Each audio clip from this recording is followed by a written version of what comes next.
नमस्कार, मेरा नाम है ओम प्रकाश यादव और आप देख रहे हैं वॉइस ऑफ रिपब्लिक। शिक्षा, शराब और समाज विषय और विवेचना के इस कार्यक्रम में आपका स्वागत है। आज हम लोग एक बड़े ही ज्वलंत और इन दिनों बिहार की राजनीति में और इंटेलेक्चुअल वर्ग, मीडिया में, पत्रकार बंधुओं में, राजनेताओं में छाया हुआ प्रश्न है शराबबंदी को बंद करने की, यानी शराबबंदी को खत्म करने की प्रशांत किशोर की घोषणा का है। इस पूरे विषय पर हम लोग 3 एपिसोड में बात करेंगे, जहां कुछ मूलभूत प्रश्नों को लेंगे। पहला प्रश्न आज हम लोग कवर करेंगे कि प्रशांत किशोर ने बार-बार, और ये आप कई एक चैनलों पर देख सकते हैं, चाहे वो जी न्यूज़ बिहार हो, न्यूज़ 18 हो, और एक लाइव सिटीज़ पर जो ज्ञानेश्वर जी एक बड़े पत्रकार हैं, उनके न्यूज़ चैनल पर उन्होंने इंटरव्यू दिया था, उसकी कुछ क्लिपिंग्स को आप सुने। सरकार आकर ये कह दे कि जो वेजिटेरियन नहीं रहेगा उसको जेल में डाल दिया जाएगा और फिर उसको गांधी के नाम पर बेचोगे, तो ना इसका कोई आज के परिप्रेक्ष्य में कोई आधार है, कोई एविडेंस नहीं, प्रमाण है, ये है कि नहीं, इसके जरिए कोई फायदा नहीं, इससे नुकसान है जी। दूसरी बात हम लोग बताते हैं, बिहार में नीतीश कुमार और उनके कुछ चेले चपाटे बताते हैं कि गांधी जी ने ऐसा कहा। मैं 2 साल से कह रहा हूं, उससे पहले से कह रहा हूं कि गांधी जी ने अगर कहीं कहा है, तो प्रशांत किशोर ने लगातार इस बात को कहा है कि शराबबंदी को कानून बना करके सफल बनाने का दुनिया में और देश में कहीं कोई उदाहरण नहीं है। गांधी जी को कोट करके जिस प्रकार से नीतीश कुमार जी ने शराबबंदी 2016 में कराई थी, आज इस बात से कोई इनकार नहीं करेगा कि यह शराबबंदी बिहार में 100% फेल है। न सिर्फ यह शराबबंदी फेल है, बल्कि इसके कारण कई एक आर्थिक और सामाजिक बुराइयां आ गई है। उस पर अलग से भी चर्चा की जा सकती है, लेकिन आपको बताते चलें कि कुछ अर्थशास्त्रियों का और कुछ जानकार का मानना है कि बिहार में आज एक समानांतर अर्थव्यवस्था, ब्लैक इकोनॉमी इस प्रोहिबिशन के कारण उठ खड़ी हो गई है, जिसका अमाउंट करीब करीब 60,000 करोड़ रुपए के आसपास है। वैसे भी जब 2016 में शराबबंदी शुरू की गई थी, तो उस वक्त लगभग 3.5 से 4,000 करोड़ रुपया स्टेट एक्साइज से आता था। अनुभव बताते हैं और अर्थशास्त्री मानते हैं कि किसी लीगल मैग्नीट्यूड, लीगल अमाउंट का जब पैरेलल इकोनॉमी खड़ा होता है, तो वो कई गुना ज्यादा हो जाता है, 10 से 12 गुना ज्यादा हो सकता है। तो उस हिसाब से अगर आज 60,000 करोड़ की पैरेलल इकोनॉमी शराबबंदी के कारण जो सिंडिकेट डेवलप किया, जिसमें पुलिस अधिकारी, एक्साइज के अधिकारी, पॉलिटिशियंस, ब्यूरोक्रेट्स और ये सिंडिकेट और उसके पूरे गुर्गे का एक जो सिंडिकेट बना है, एक्सेस बना है, इसके कारण पनप गया। बहरहाल प्रश्न वो नहीं है, प्रश्न ये है कि ये शराबबंदी जारी रहे या खत्म हो जाए। सबसे पहले इसके संवैधानिक आधार को समझिए। भारत के संविधान में पार्ट 4 में directive principles of state policy लिखा हुआ है और अनुच्छेद 47 में इस बात की चर्चा की गई है कि स्टेट को, स्टेट मतलब कंट्री हुआ, यहाँ स्टेट का मतलब कोई प्रोविंशियल गवर्नमेंट नहीं हुआ, स्टेट को शराबबंदी लागू करने, नशीली दवाओं के सेवन आदि को रोकने का प्रयास करना चाहिए। यही बताते चले कि कुछ लोग स्टेट डायरेक्टिव स्टेट की बात करते हैं, तो 44 में, आर्टिकल 44 में यूनिफॉर्म सिविल कोड की भी चर्चा की गई है। तो ये नेताओं का डबल स्टैंडर्ड रहता है, जो उनको सूट करता है वो लागू हो, जो नहीं सूट करता है वो लागू नहीं हो। एनीवे, तो उसमें कहा गया है, और state directive principles of state policy है, वो enforceable in court of law नहीं होता है। मतलब उसको वो एक तरह से समझिए कि वो कॉन्साइंस ऑफ द कॉन्स्टिट्यूशन उसको बोला जाता है, संविधान का वो कॉन्साइंस है, अंतरात्मा है। अब आइए कि हम लोग इस विषय पर बात करते हैं कि क्या दुनिया में, जैसा कि प्रशांत किशोर जी कर रहे हैं, और जब उनके वक्तव्य को कई जगह, उनके स्टेटमेंट्स को इलेक्ट्रॉनिक और प्रिंट मीडिया में आप देख सकते हैं, जब मैंने सुना तो मैंने इस पर रिसर्च करने की शुरुआत की, और मैंने ये रिसर्च करना शुरू किया कि क्या यह बात जो ये कह रहे हैं, क्या यह बात वास्तव में संभव है? क्या ये बात, ये जो कह रहे हैं, यह बात को जरा देखना चाहिए कि वास्तव में ये बात सही है या नहीं। मैंने इस पर काफी रिसर्च किया तो पाया कि कुछ इस्लामिक देशों को छोड़ करके, जहां इस्लामिक रिपब्लिक्स हैं या जहां इस्लामिक मोनार्की है, वहां कानून बना करके शरिया के हिसाब से शराबबंदी को लागू किया गया है। लेकिन किसी भी डेमोक्रेटिक कंट्री में ये आज तक कानून बनाकर इसको सफलतापूर्वक लागू नहीं किया जा सका। सबसे पहली शुरुआत की गई थी यूनाइटेड स्टेट्स ऑफ अमेरिका में, और यहां पर ये बड़े तामझाम से 1920 में इसको लागू किया गया था, और ये 1920 से 33 लगभग 13 साल तक ये चला। सो मच सो कि इन्होंने संविधान में 18वां संशोधन किया था, कॉन्स्टिट्यूशनल अमेंडमेंट कर दिया था, और उसके बाद एक कानून बनाया था। लेकिन 13 साल के बाद वहां जिन कारणों से फेल हुआ शराबबंदी, वस्तुतः वही कारण से बिहार में भी फेल हो रहा है। तो सोशल बिहेवियर ऑलमोस्ट लोगों का एक ही रहता है। इसके बाद आइसलैंड में प्रयास किया गया। मैंने पूरा बहुत रिसर्च किया इस पर। आइसलैंड में 1915 से 1935 यानी 20 वर्षों तक इसको इन्फोर्स करने का प्रयास किया गया कानून बनाकर। यूएस में जो कानून बना था उसका नाम था नेशनल प्रोहिबिशन अमेंडमेंट एक्ट।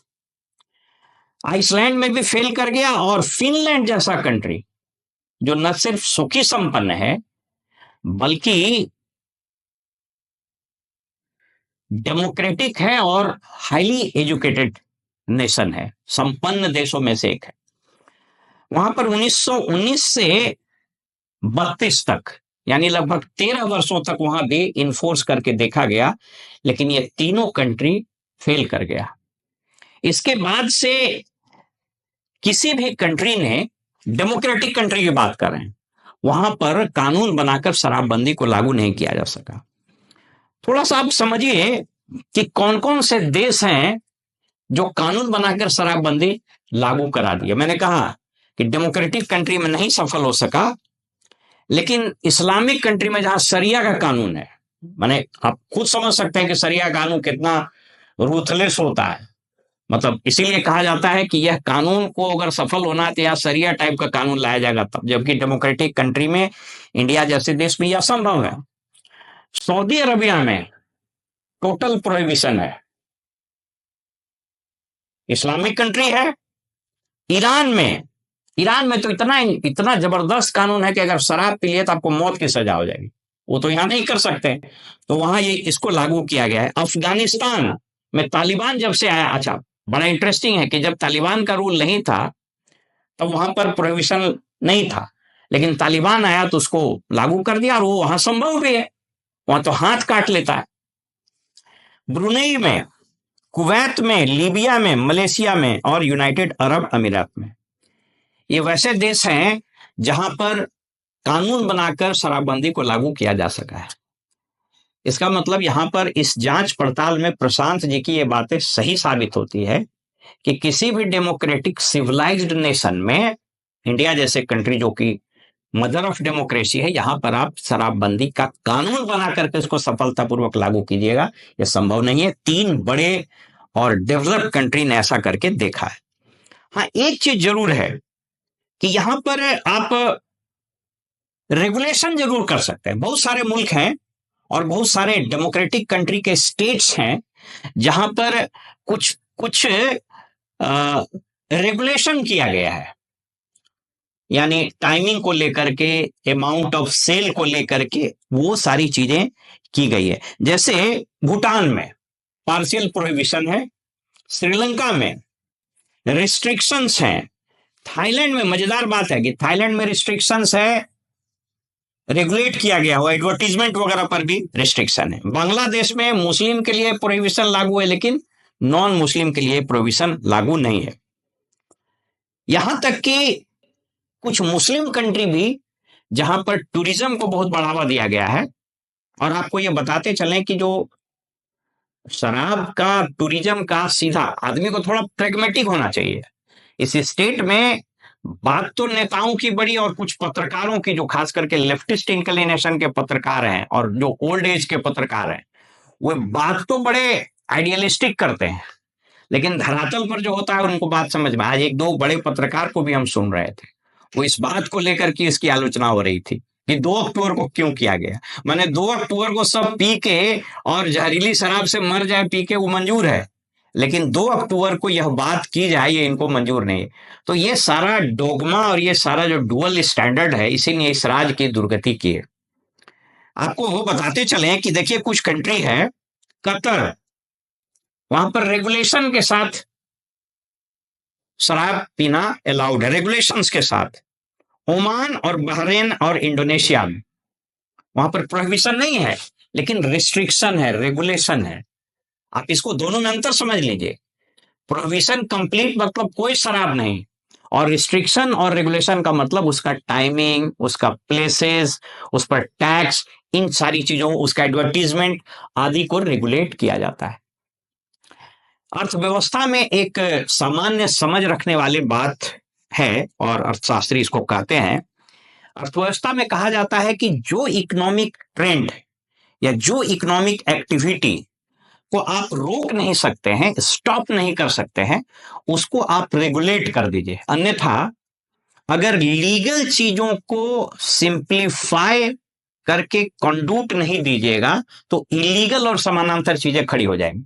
जैसे मुझको याद है पिछले साल के बजट में बिटकॉइन पर यहां टैक्स लगाया गया था।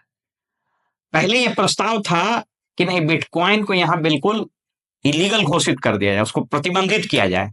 लेकिन प्रधानमंत्री मोदी जी का यह सुझाव बहुत अच्छा था। उन्होंने वित्त मंत्री को कहा कि जिन चीजों को आप रोक नहीं सकते उसको रेगुलेट करिए, अन्यथा वो इलीगल और पैरेलल इकोनॉमी खड़ा हो जाएगा। इसलिए बिटकॉइन को रेगुलेट किया गया। शराबबंदी को आप नहीं इन्फोर्स कर सकते हैं with the help of law, इसलिए इसको बेहतर था रेगुलेट करने का। इसलिए आज ये बात स्पष्ट हो रही है। और इसके मजेदार बात, इसमें बहुत सारे स्टडीज भी हुए हैं। WHO का एक रिपोर्ट पब्लिश हुआ है, प्यू रिसर्च सेंटर का और BBC, इन सभी लोगों ने इस पर रिसर्च किया है। और मजेदार बात देखिए कि जो उन देशों में जहां प्रोहिबिशन लागू करने की कोशिश की गई कानून बनाकर, वहां भी वह प्रोहिबिशन उन्हीं कारणों से फेल हुआ जो यहां फेल हो रहा है। पहला कारण यह था कि सोसाइटी का 100% कंप्लायंस नहीं।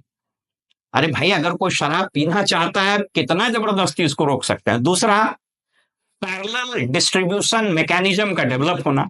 यहां पैरेलल डिस्ट्रीब्यूशन का मैकेनिज्म हो गया, घर घर होम डिलीवरी हो रहा है। तीसरा, ब्लैक मार्केटिंग और पैरेलल इकोनॉमी का बेतहाशा वृद्धि होना। अब यहां सोच लीजिए कि 60,000 करोड़ रुपया का ये ब्लैक इकोनॉमी है।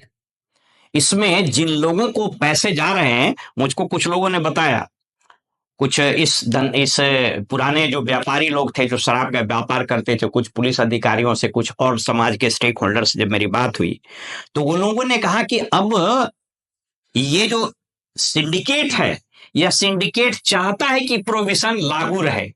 क्यों? क्योंकि ये लागू रहेगा तो उनको ये पैसा आता रहेगा। तो स्टेट कॉफर में पैसा नहीं जा रहा और ये पैसा इन लोगों के पास जा रहा। इस पर अलग से विमर्श हो सकता है कि इसके सामाजिक दुष्परिणाम कितने हुए हैं। मुझको याद है कि आरा से बढ़ाड़ा से शायद विधायक है राघवेंद्र प्रताप सिंह जी, उन्होंने विधानसभा में एक प्रश्न उठाया था कि किस तरीके से सिंथेटिक ड्रग, सुलेशन और ये जो व्हाइटनर है, आपको ये कोरेक्स सिरप है, ये सब लोगों को, बच्चे, स्कूल के जाने वाले बच्चे, कॉलेज के रहने वाले बच्चे, स्ट्रीट चिल्ड्रेन, रेलवे लाइन के झोपड़ी पट्टों में, ये सब में ये डेवलप कर गया है।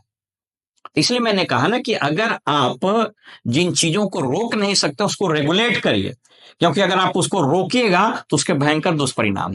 तो एक और जहां इसका आर्थिक दुष्परिणाम राज्य झेल रहा है, दूसरा सामाजिक परिणाम है, तीसरा तो इतना बड़ा परिणाम है कि लाखों की संख्या में मुकदमे हुए, हजारों की संख्या में लोग जेल में बंद हैं और त्राहिमाम हो रहा है। लेकिन मुख्यमंत्री जी की हठधर्मिता, और उनको पता नहीं किसी ने कीड़ा कटवा दिया है कि वो गांधी हो रहे हैं। इसलिए गांधी के नाम पर उनकी जो बेचैनी है उस पर कभी हम लोग अलग से बात करेंगे कि गांधी नामक कीड़ा जो इनको काटा है, इसके चलते अब एक दो ठो जो इनके साथ लोग रहते हैं, इनको गांधी गांधी बार बार कान में कहता है, कि बार बार किसी चीज को बोलिएगा तो उसको बिलीव होने लगेगा कि शायद हम हैं। इतना बार इन लोगों को बोल रहा है कि आप तो गांधी हो गए, तो इस बात को लेकर के इतना दिमाग इनका पोजेस्ट हो गया है कि किसी चीज को समझने के लिए तैयार नहीं। बहरहाल मैं अपनी बात को सिर्फ यहीं तक केंद्रित रखूं कि आज प्रशांत किशोर के इस वक्तव्य का हमने पूरा रिसर्च किया और इस रिसर्च में यह साबित हुआ, यह सत्य पाया गया कि हाँ,